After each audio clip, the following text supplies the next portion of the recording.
Dans cette vidéo, nous allons voir comment créer un mapping 3D, c'est-à-dire l'intégration d'éléments comme du texte ou une animation, dans une vidéo, dans l'espace 3D d'une vidéo. Pour ça, on va utiliser un effet dans After Effects qui est suivi de caméra 3D et qui nous permet de mapper, c'est-à-dire d'intégrer en perspective dans une vidéo certains éléments. Voilà l'exemple qu'on va essayer de reproduire. Alors je vous ai fait d'autres exemples, puisque le mapping 3D, on peut aussi le faire sur différents plans. Ici, sur l'ordinateur jaune, on voit que le texte est mappé sur la perspective de l'ordinateur, et le personnage qui danse, lui, est en train de danser sur la table. Et il suit le mouvement de caméra. Donc c'est un effet qui est utilisable surtout sur des plans de caméra où on a de la profondeur de champ, où on voit vraiment la 3 dimensions avec des rotations au niveau des plans. On peut aussi l'utiliser sur des plans beaucoup plus simples. Dans cet exemple, on voit la perforatrice qui a été filmée du dessus, donc on a quasiment un plan en 2 dimensions. Mais comme on a un mouvement de caméra, le plus simple, c'est ici d'utiliser le suivi de caméra 3D pour faire en sorte que le personnage reste en place sur la perforatrice. Et vous voyez que le titre, ici, va suivre les petits éléments en métal qui se déplacent quand on perfore la feuille. Donc sur le troisième exemple, on voit l'apparition du texte sur l'écran. Il glisse et il tombe le long de l'écran, et en même temps, plusieurs personnages ont été mappés, l'un sur le tableau en bois, l'autre sur l'ordinateur, et l'autre sur la boîte en carton. Il faut bien sûr penser à ces plans, penser au positionnement de ces éléments, pour que tout soit lisible, et tout n'arrive pas en même temps dans l'animation, que le suivi de caméra soit optimal. Bien, alors pour créer un suivi de caméra 3D dans After Effects, il faut tout d'abord ouvrir After Effects et créer une nouvelle composition, donc composition, nouvelle composition. On vérifie les paramètres, on la nomme, on va l'appeler mapping 3D. Alors je mets un numéro 1, puisqu'il y en aura sûrement plusieurs. Enfin, vous en aurez plusieurs à faire. La composition est vide, on va y intégrer notre vidéo. Voilà, celle-ci, avec le clavier. On vérifie sa vidéo, des fois on a des bougées dans la vidéo. Là, vous pouvez voir au début, on a une mise au point qui se fait mal. Donc la caméra n'a pas fait la mise au point. Donc je vais enlever une partie, le début de la vidéo. Et je vais vérifier si à la fin, ça n'a pas fait la même chose. Oui, on a aussi ici un mouvement de mise au point. Donc je réduis les dimensions. Et je n'ai plus qu'à la glisser en début avec Shift. Voilà, elle se cale au début. Je vais réduire ma zone de travail à la taille de ma vidéo. Clic droit, réduire la composition à la zone de travail. Et donc on a un plan sur lequel on va pouvoir travailler dans l'espace 3D. Attention de bien enlever le son, puisque nous allons rajouter une musique par-dessus. Bien, donc c'est un effet, il faut aller dans le panneau Effets et chercher, taper Suivi, et on vous propose Suivi de la caméra 3D. On double-clique sur l'effet, et il s'applique directement sur la vidéo. Donc il va analyser la vidéo image par image, pour déterminer les différents plans 3D qu'il va pouvoir repérer dans cette image. On va obtenir une forêt de croix, de toutes les couleurs, qu'il va falloir ensuite choisir pour pouvoir déterminer sur quel plan on veut travailler. Donc voilà, on nous dit qu'il reste encore 30 secondes de calcul, 345 images.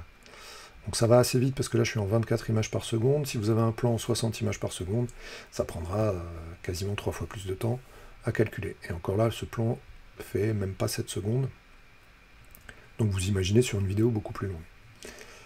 Vos plans feront entre 5 et 10 secondes, donc le temps de calcul dépendra bien sûr de la puissance de l'ordinateur et de la durée du plan que vous aurez filmé. Une fois qu'il a calculé, il va faire une résolution de caméra.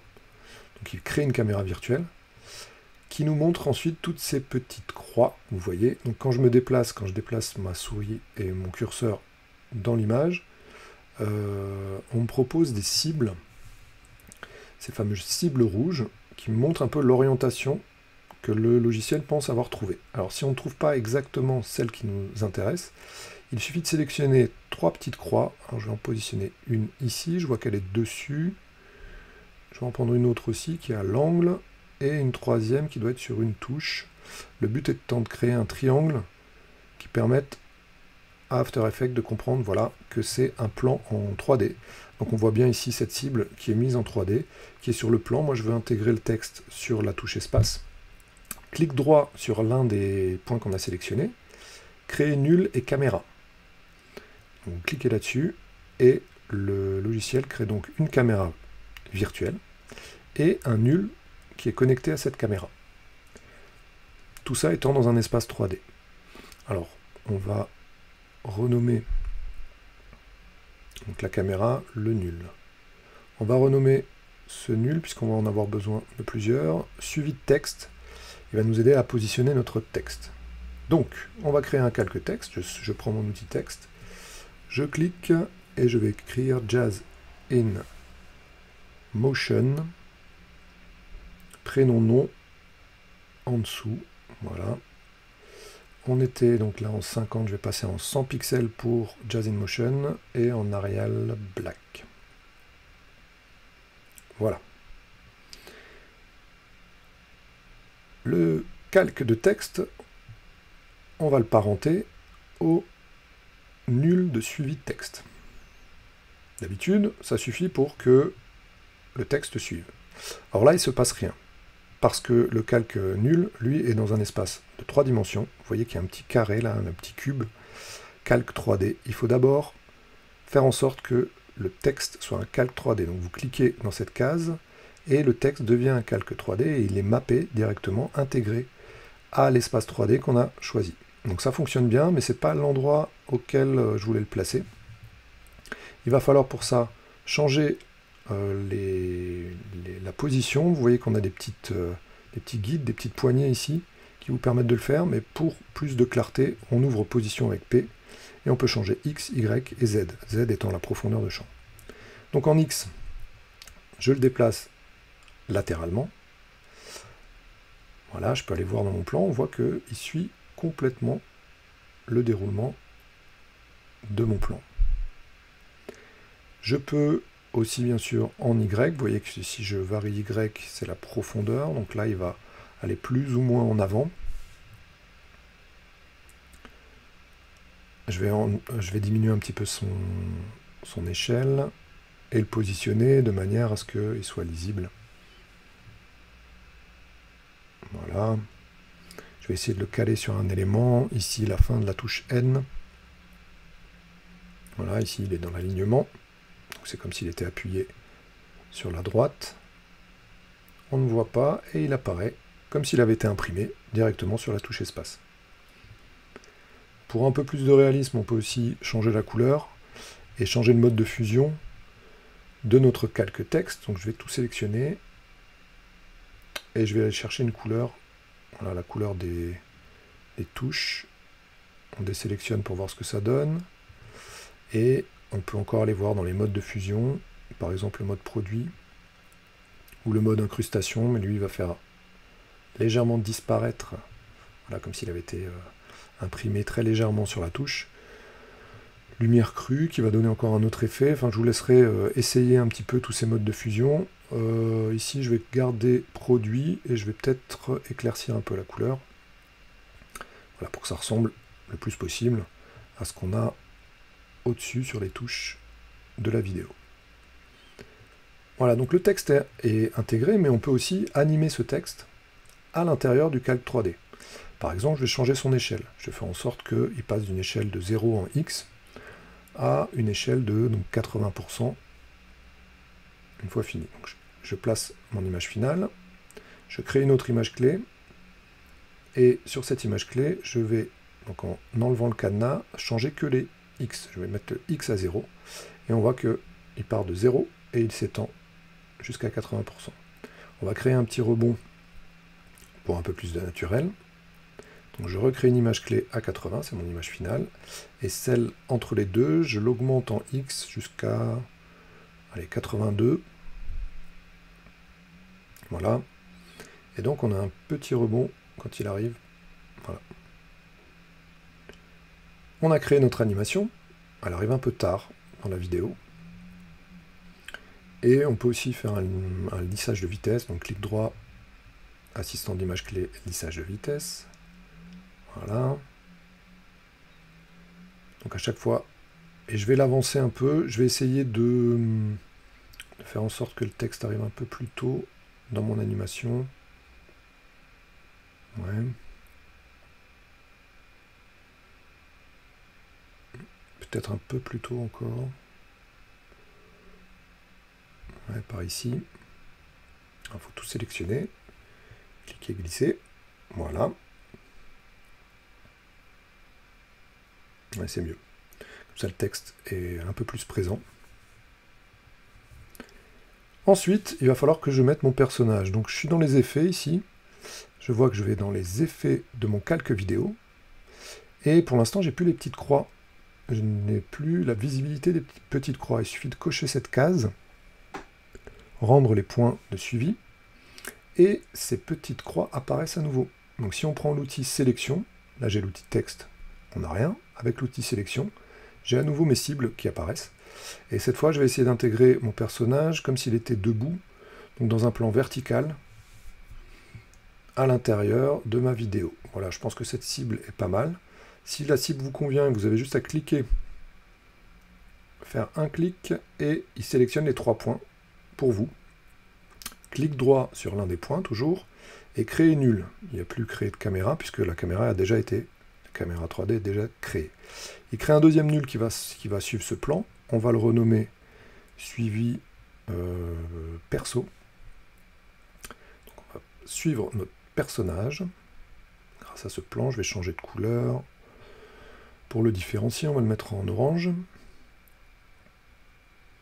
Voilà, et vous voyez bien que là, le calque nul est toujours positionné au même endroit. Je vais chercher mon animation, donc bondir sur place. Voilà. Donc encore une fois, là, elle est simplement placée par-dessus la vidéo. Elle n'est pas intégrée encore à la vidéo. Je vais parenter mon animation à mon calque. Ça ne marche toujours pas, puisque mon calque n'est pas encore un calque 3D. Je vais descendre le point d'ancrage pour pouvoir manipuler ça de manière un peu plus tranquille. Voilà, donc si je clique sur le calque 3D, cette fois, mon animation est intégrée directement, on le voit, à la vidéo et au mapping de la vidéo. Maintenant, elle est un peu proche, il va falloir que je la positionne de manière à pouvoir mieux travailler. Donc en Y, je peux augmenter sa hauteur. En X, je peux le déplacer latéralement. Et les Z, je ne vais pas toucher au Z puisque c'est la profondeur, mais en Z, je pourrais déplacer mon élément en profondeur. Je vais aussi changer son échelle, histoire qu'elle corresponde un peu mieux. Voilà, j'aimerais bien qu'elle soit derrière une touche et qu'elle fasse des bonds de touche en touche. Donc ensuite, il suffit de positionner son élément. Alors n'hésitez pas à zoomer un petit peu dedans. Pour vraiment le positionner, on va tester et voir ce que ça donne. Et là, on voit qu'il ne suit pas exactement le plan parce que, en termes de profondeur de champ, en Y, j'étais un peu loin. Donc je vais revenir. Ouais, là, on a vraiment une grande différence. Donc on voit qu'il bouge en termes de position. Donc je vais revenir à Y0. Voilà. Ça, c'est sa position d'origine. C'est pas trop mal. Ça me permet de le faire rebondir sur les premières touches. Donc au premier plan de mon animation. Et je vais le positionner. Alors la première image. Voilà, j'aimerais bien qu'il soit... On peut jouer un petit peu sur la hauteur pour qu'il soit positionné sur la touche. Voilà. Voilà, là il est plutôt bien en position. Et maintenant je veux qu'il commence par la première touche et qu'il saute de touche en touche. jusqu'au bout de la vidéo. Donc c'est un peu le principe de ce qu'on a fait quand on a fait le rebond, les sauts latéraux. On est parti du saut sur place. Alors je positionne ma première image. En Y, je vais essayer de faire en sorte qu'elle soit à ras de la touche. Voilà. Et je vais créer une image clé de position. Ensuite, il va sauter, et quand il va atterrir, voilà, quand il est en contact, ici, je vais créer une deuxième clé d'animation, donc juste en le déplaçant avec X, pour qu'il soit sur la deuxième touche. Je varie un petit peu en Y, voilà, pour qu'il soit au contact, et ainsi de suite, jusqu'à arriver au bout de ma vidéo. Donc saut, contact, au contact, voilà. Au contact, je vais le déplacer, donc je fais glisser les X pour qu'il se retrouve au centre. En Y, c'est bon. Saut, contact. Donc, au contact, à nouveau, j'amène les X vers la droite. Là, on voit qu'en Y, il y a une petite variation. Donc, je vais modifier un peu ça, voilà, pour que ce soit au contact. À nouveau contact, ici.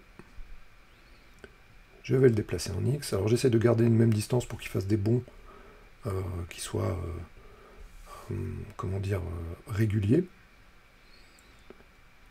Et ainsi de suite, jusqu'au bout de ma vidéo. Et je fais bien attention à le faire sortir du cadre. Pour l'instant, il n'est pas encore sorti.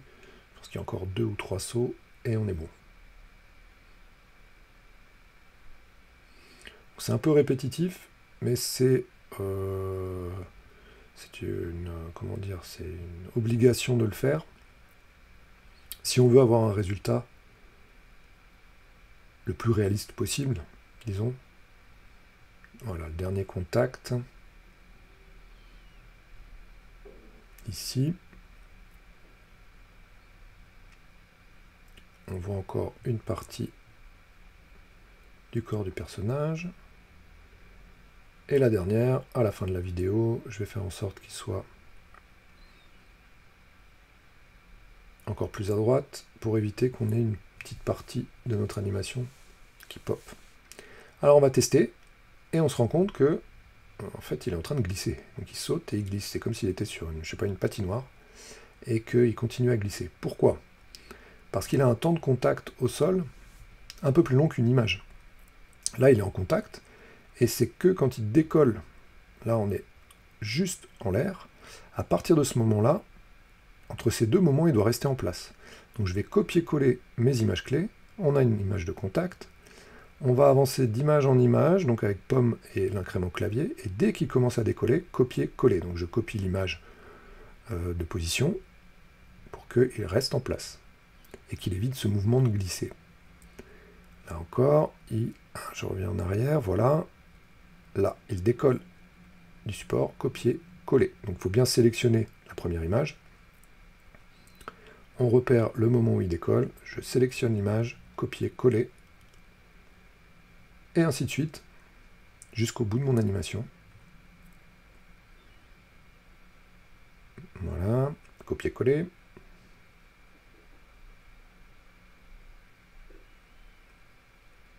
Donc c'est important de bien repérer ces mouvements. Voilà, il décolle, copier-coller, pour avoir un résultat le plus... 1, 2, 3, 4, 5, copier et coller. Alors bien sûr, ces mouvements dépendront du rythme de la musique. Il faudra caler ça sur le rythme de la musique, une fois que celle-ci sera créée.